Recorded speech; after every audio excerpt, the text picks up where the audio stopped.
পক্ষ থেকে নির্বাচনের অনেক আকাঙ্ক্ষিত যে নির্বাচন সে তারিখ মানে সময়টা ঘোষণা করেছেন মাননীয় প্রধান উপদেষ্টা, সেটা ফেব্রুয়ারিতে নির্ধারণ করেছেন।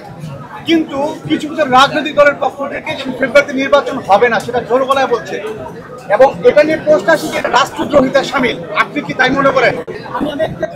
রাজনীতির ব্যাপারে প্রধান উপদেষ্টা যেটা বলেছে ওর উপরে আমাদের কারো কোনো কথা নেই। স্যারে যেই তারিখে বলছে ওই তারিখে নির্বাচন হবে, যেই মাসে বলছে ওই মাসে নির্বাচন হবে। কে কি বললো ওইটা শোনার আমাদের কোনো দরকার নেই। কিন্তু নির্বাচন ঠেকাতে আপনারাই প্রস্তুত।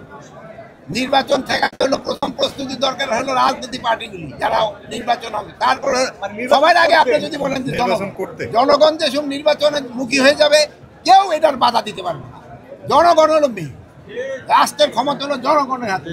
জনগণ যেসব চাবে আমি নির্বাচনের দিকে চলে যাব, কারো কোনো শক্তি নাই নির্বাচন বন্ধ। আরে অনেকে তো অনেক কথা বলবে, যেমন আপনি ভাই একটা প্রশ্ন করবেন, উনি আরেকটা করবে, উনি এক একজনের এক একটা মত থাকবে, কিন্তু জনগণ যেসব চাবে কেউ বন্ধ করতে পারবে। কার সম্বন্ধে এই যার যার সম্বন্ধে আসে ওই ব্যাপারে আমি এখানে কিছু বলবো। কিন্তু আমার প্রশ্ন হচ্ছে তদন্ত আপনাদের পক্ষে করা হবে নাকি?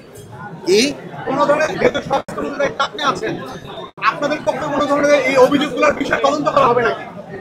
আমরা আমাদের স্বরাষ্ট্র মন্ত্রণালয়ের আওতাধীনে কোনো রকমে কোনো অঘটন ঘটলে ওটা আমরা সাথে সাথে তার আওতায় নিই।